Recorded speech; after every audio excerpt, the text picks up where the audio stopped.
Saudações a vocês que acompanham este canal, sejam bem-vindos ao PL MMA 130. Dando prosseguimento à nossa série, chegou o momento de falarmos de mais 5 entradas ou 5 capítulos do livro 10º das Meditações de Marco Aurélio, isto é, capítulos ou entradas de 17 a 21. Como sempre, a tradução que será usada é a de Dona Virgínia de Castro Almeida, que está em domínio público, e você poderá acompanhar a leitura e o comentário que serão feitos ao longo dos próximos minutos, porque o trecho aparece transcrito aqui embaixo na área de descrição do vídeo. Então vejamos o que Marco Aurélio deixou anotado de si para si neste ponto das suas meditações. 17. Considera constantemente a duração total e a substância total. E lembra-te de que todas as coisas, observadas cada uma por si, são, relativamente à natureza, uma semente de figueira, relativamente ao tempo, uma volta de verruma. Mais uma meditação de Marco Aurélio em que fica claro que o que ele tem em mente são os tais exercícios espirituais, isto é, sessões interiores por meio das quais ele pretende atingir um objetivo que é o de propiciar para si mesmo a maior fruição possível do momento presente, uma familiaridade com as leis da natureza que determinam nossa própria finitude e também uma disposição de espírito resultante que seja a mais tranquila possível. Considerar constantemente, com frequência, com assiduidade, o tempo total, o tempo desde a sua origem, que se dá muito antes de nosso aparecimento, e a substância total. É claro que esta consideração está inscrita dentro daquilo que nós poderíamos chamar de o intuível. Não se trata de algo que seja propriamente imaginável na sua totalidade. Este universo, que hoje, ao que parece, tem pouco mais de 13,4 bilhões de anos, e o seu tamanho, algo como 90 bilhões de anos-luz, na sua dimensão observável, são coisas que fogem à nossa imaginação, são coisas que podem ser entendidas apenas com o olho do intelecto, de uma maneira apenas, digamos assim, vislumbrável. Mas ainda assim, e Marco Aurélio não tinha as informações que nós temos hoje, imaginar o tempo na sua imensidão e a substância na sua, extensão colossal, são coisas que nos dão imediatamente o nosso tamanho.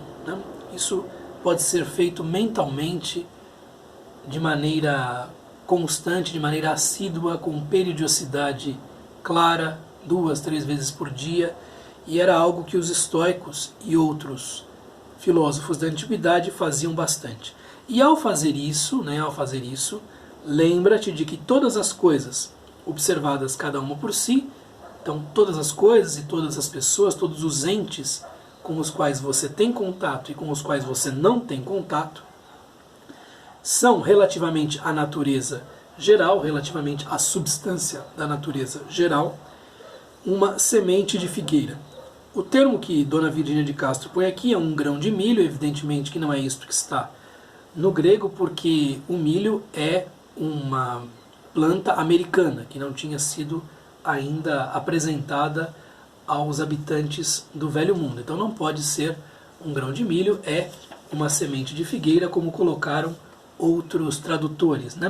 O termo aqui é kenkramis, que quer dizer justamente grão de figueira, semente de figueira. E relativamente ao tempo, tudo o quanto existe é como uma volta de verruma.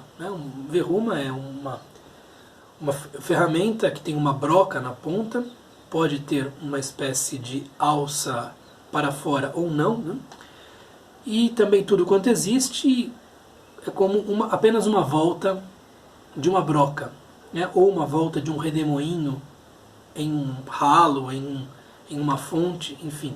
Use aí a imagem que quiser. Tudo quanto existe e que pode ser apreciado por nossas individualidades é pequeno em comparação ao todo e também breve em comparação ao todo. E isto se nós considerarmos apenas a possibilidade deste universo. Se houver mais universos, isto é, se houver um multiverso, então as coisas se tornam ainda mais frágeis, menores, mais diminutas propriamente, né?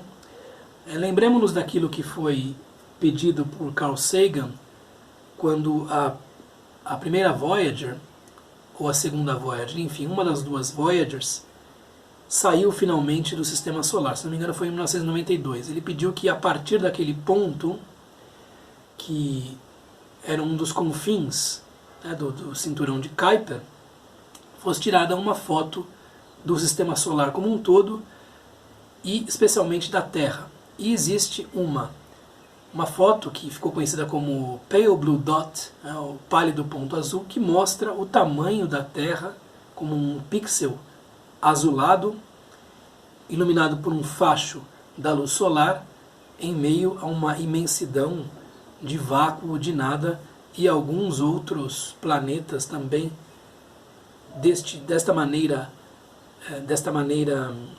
manifestos, né, como pequenos pontos ali olhados de longe. E nós somos ainda pequenos comparados ao pequeno planeta que habitamos. Então, imaginar essas coisas para um estoico era um expediente mental capaz de dar ao indivíduo uma dimensão correta do que ele era. E também abro um parêntese para comentar duas coisas que a vida moderna nos tirou, né, e que tinham um efeito tranquilizador e de imediata dimensão ou imediata devolução da dimensão do ser humano, que eram o silêncio, que podia ser desfrutado em vários lugares da Terra, e praticamente hoje em dia isso, a não ser em zona rural muito profunda, ficou impossível, né? E também o céu estrelado, que tinha a sua magnificência, a sua beleza, com as estrelas que ali se mostravam. Ambas essas coisas davam uma dimensão correta do ser humano a qualquer momento. Infelizmente nós perdemos isso com um mundo muito barulhento e muito enevoado, poluído e claro, né? Perde-se alguma coisa com tudo o que se ganha. 18. Cada vez que demorares o pensamento num objeto, considera que já se está transformando e como que apodrecendo, decompondo-se, e que nada existe que não vá a caminho da morte. Isto é, todos os objetos estão sujeitos a leis naturais que determinam que eles terão fim. Portanto, estar vivo é também estar morrendo.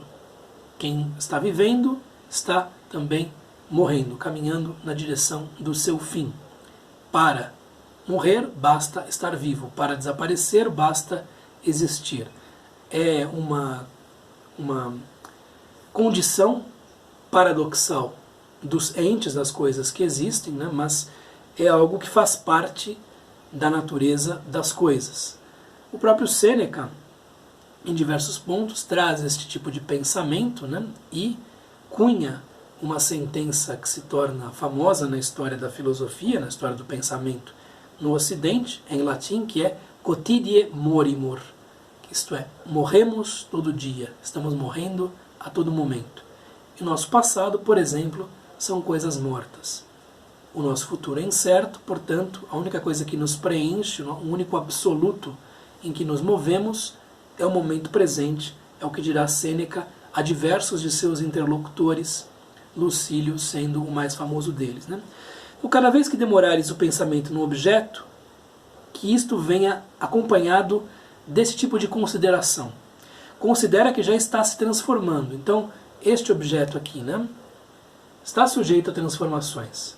Ele está se desgastando, se decompondo, né, está indo embora, apesar da sua aparente fixidez, da sua aparente estabilidade, né? Ele está se desfazendo numa velocidade bastante pequena, mas constante, né? E se ele vier a cair no chão, aí é que nós temos o fim do objeto, né? Considera que já está se transformando e como que apodrecendo, se corrompendo, né? se transformando, se metamorfoseando, né? E decompondo-se. E tudo está sujeito às leis que determinam isto para a totalidade das coisas.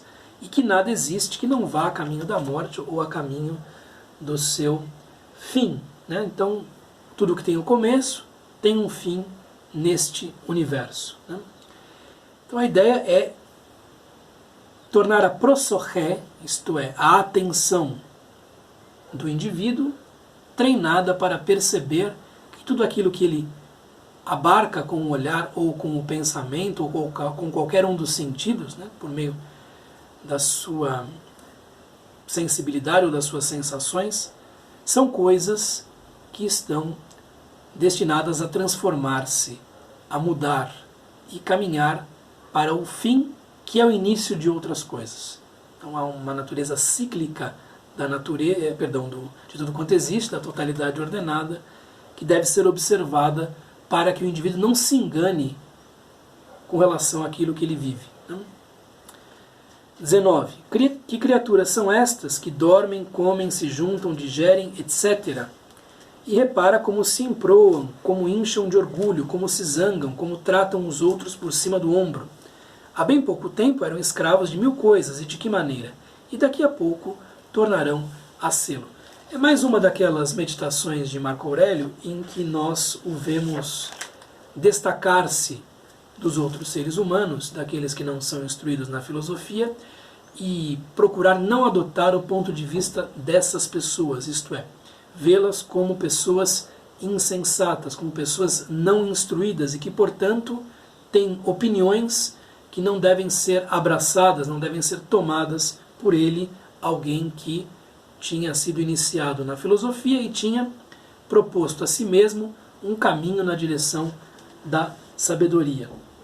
Jaime Bruna traduz esta meditação de número 19 da seguinte maneira: vê-los quando comem, quando dormem, quando copulam, quando defecam, etc.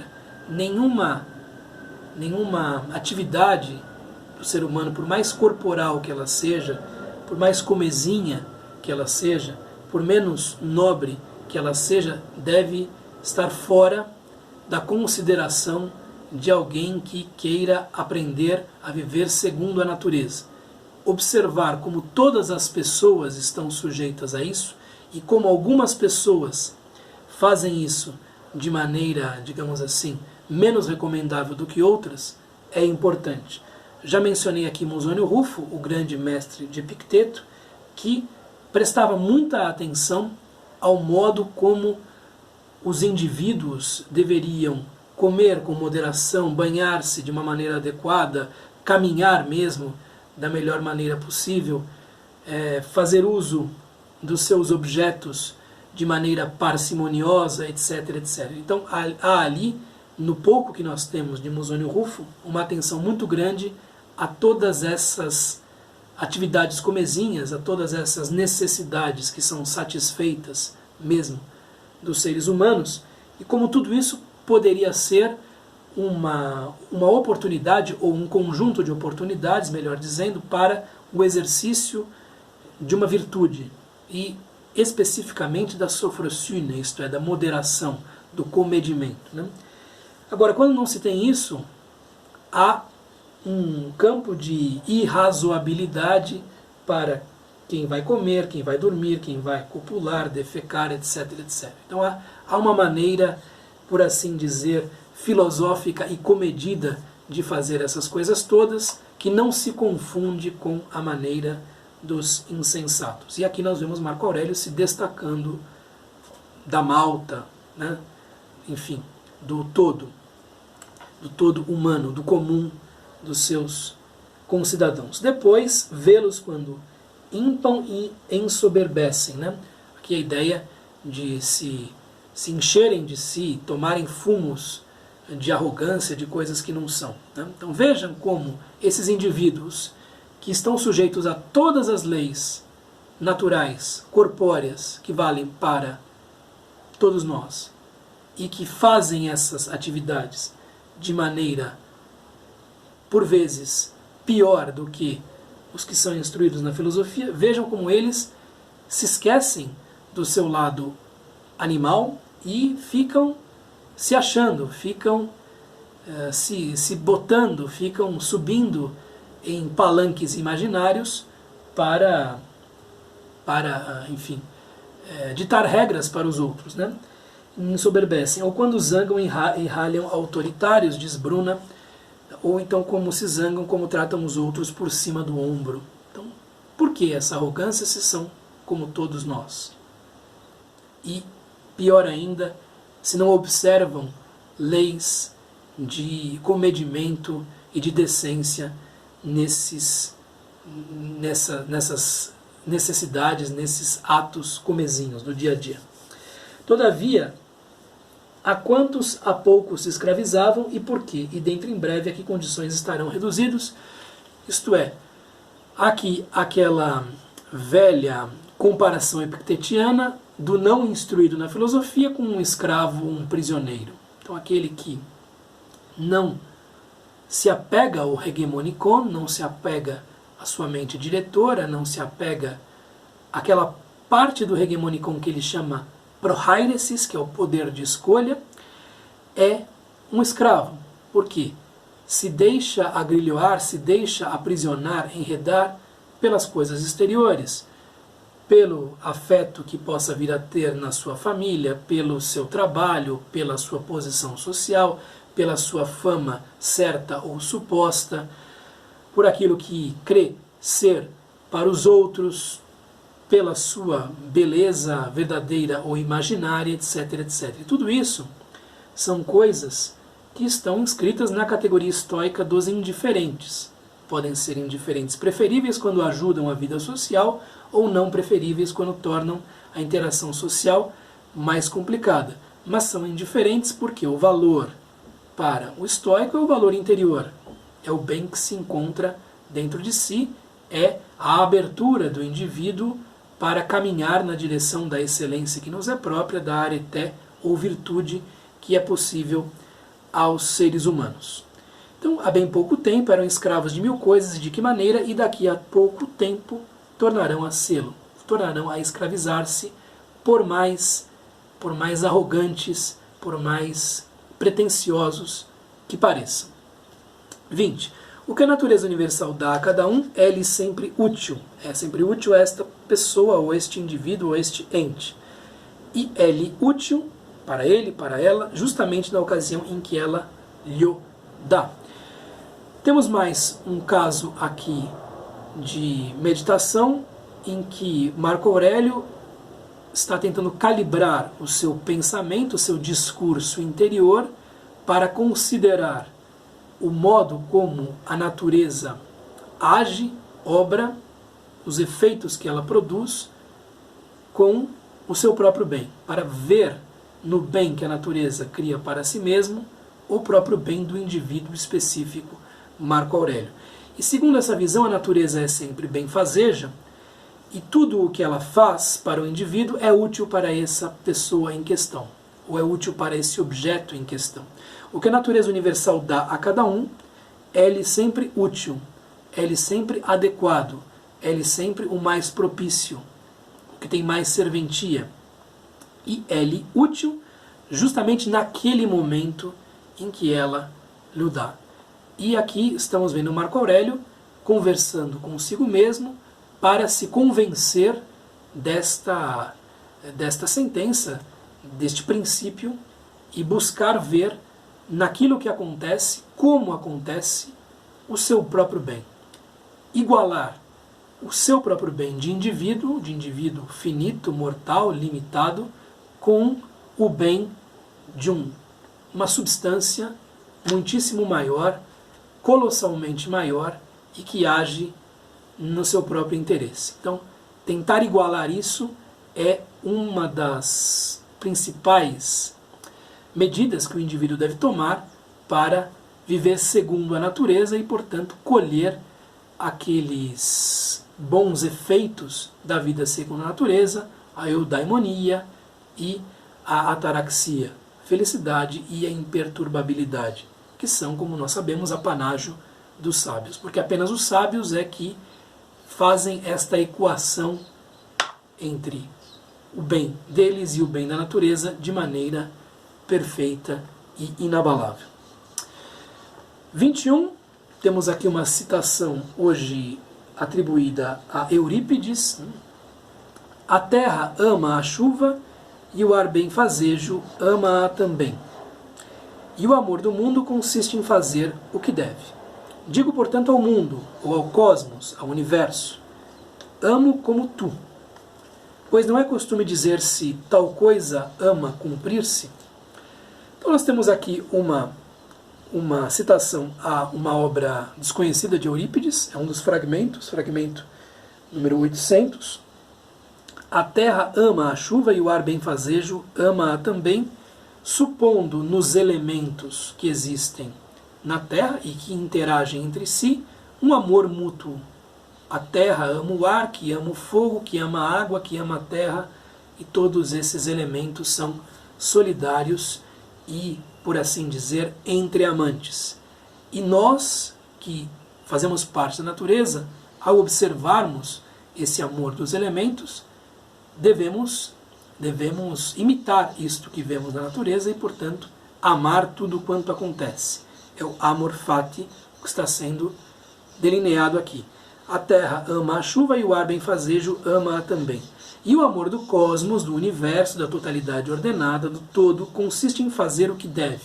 Então, tudo o que acontece na realidade natural é algo que provém do amor que o cosmos sente por si mesmo, do amor que a totalidade ordenada sente por ela própria. Então nós temos manifestações de um amor vindas, do centro do cosmos e atingindo todas as suas partes, né? E há, por parte de nós, partículas bastante pequenas deste todo, um dever que é dizer, portanto, a este cosmos: amo como tu. Então eu amo o que existe. Eu amo todas as coisas. Tudo o que me sucede. Eu amo o que eu sou, o que eu estou fazendo, o que eu estou vivendo, o que está me acontecendo e por aí vai. Um amor que deve ser lançado a todos os lados, né? Deve ser lançado em todas as direções. Então, amo como tu, amo como o próprio universo ama. E há um detalhe semântico aqui, né? Pois não é costume dizer-se tal coisa ama cumprir-se, tal coisa adora acontecer. Né? Então nós temos aqui algo intraduzível para a nossa língua, ou apenas parcialmente traduzido, algo que tem o gosto de acontecer, ama cumprir-se, adora suceder, porque, de um certo modo, é uma manifestação do cosmos, né, ou do chamado logos germinador, e, portanto, nós temos vários efeitos que se produzem a partir de causas, efeitos estes que também serão causas de outros efeitos e causas de outros efeitos, e por aí se vê o desenvolvimento das coisas no cosmos, e isto pode ser codificado na ideia de amor, na ideia de uma afetividade das coisas que existem e que se correspondem umas às outras de uma maneira misteriosa e harmoniosa. Muito bem, é o que eu tinha a lhes dizer por este PLMMA e continuamos no próximo vídeo. Um abraço, até mais. Tchau.